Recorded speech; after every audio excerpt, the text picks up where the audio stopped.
ಬಹುಕೋಟಿ ಬಿಟ್ಕಾಯಿನ್ ಹಗರಣದ ಆರೋಪಿ ಕಿಂಗ್ ಪಿನ್ ಶ್ರೀಕಿ ಮನೆ ಮೇಲೆ ಇಡಿ ದಾಳಿಯಾಗಿದೆ. ಬೆಂಗಳೂರಿನ ಜಯನಗರದಲ್ಲಿರುವಂತಹ ಶ್ರೀಕಿ ನಿವಾಸದ ಮೇಲೆ ದಾಳಿ ನಡೆಸಿದ್ದಾರೆ ಜಾರಿ ನಿರ್ದೇಶನಾಲಯದ ಅಧಿಕಾರಿಗಳು.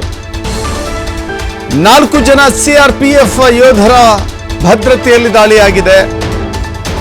ದಾಳಿ ನಡೆಸಿ ಪರಿಶೀಲನೆಯನ್ನು ನಡೆಸಿದ್ದಾರೆ ಇಡಿ ಅಧಿಕಾರಿಗಳು.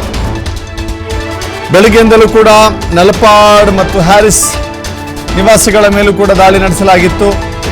ನಲಪಾಡ್ ಮತ್ತು ಹ್ಯಾರಿಸ್ಗೂ ಕೂಡ ನಿಕಟ ಸಂಪರ್ಕವನ್ನ ಈ ಶ್ರೀಕಿ ಹೊಂದಿದ್ದಾನೆ ಅಂತ ಹೇಳಿ ಈ ಹಿಂದೆ ಕೂಡ ನಲಪಾಡ್ ಅದನ್ನ ಒಪ್ಪಿಕೊಂಡಿದ್ದು, ನನಗೂ ಶ್ರೀಕಿಗೂ ಫ್ರೆಂಡ್ಶಿಪ್ ಇದೆ ಅಂತ ಹೇಳಿ.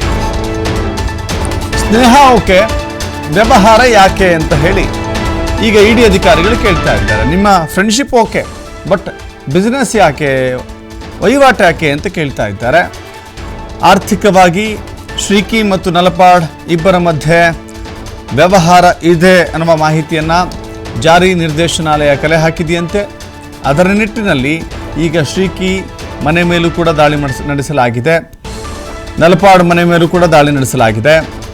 ಹ್ಯಾರಿಸ್ ಮನೆ ಮೇಲೂ ಕೂಡ ದಾಳಿ ನಡೆಸಲಾಗಿದೆ. ರಾಜಕೀಯ ಪ್ರೇರಿತವೋ ಹೌದೋ ಅಲ್ವೋ ಗೊತ್ತಿಲ್ಲ, ಬಟ್ ಈ ಹಿಂದೆ ಶ್ರೀಕಿ ವಿಚಾರದಲ್ಲಿ ಅನೇಕ ದೂರುಗಳಿದ್ವು, ಆರೋಪಗಳಿದ್ವು. ಬಹುಕೋಟಿ ಬಿಟ್ಕಾಯಿನ್ ಹಗರಣ ಇತ್ತು. ಬಿಟ್ಕಾಯಿನ್ ಭರತ್ ಬೊಮ್ಮಾಯಿ ಹೆಸರು ಕೂಡ ತಳುಕು ಹಾಕಿಕೊಂಡಿತ್ತು. ಬೊಮ್ಮಾಯಿ ಅವಧಿಯಲ್ಲಿ ಹೊರಬಂದಂಥ ಪ್ರಕರಣ ಇದು. ಶ್ರೀಕಿ ಡಾರ್ಕ್ ವೆಬ್ಗಳ ಮೂಲಕ ಒಂದು ರೀತಿ ಅವನು ವರ್ಚುವಲ್ ಖದೀಮ, ಕಳ್ಳ.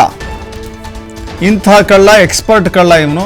ತನಗಿರುವಂಥ ಬುದ್ಧಿಮತ್ತೆಯನ್ನು ಒಳ್ಳೆ ಕೆಲಸಕ್ಕೆ ಉಪಯೋಗ ಮಾಡಿಕೊಂಡಿದ್ರೆ ಶ್ರೀಕಿ ಇಷ್ಟೊತ್ತಿಗಾಗಲೇ ಒಂದು ಅಸೆಟ್ ಥರ ಆಗ್ತಿದ್ದ. ಬಟ್ ತನ್ನ ಕೆಲಸಗಳನ್ನು ಕುಕೃತ್ಯಗಳಿಗೆ ಬಳಸಿಕೊಳ್ಳೋದ್ರ ಮೂಲಕ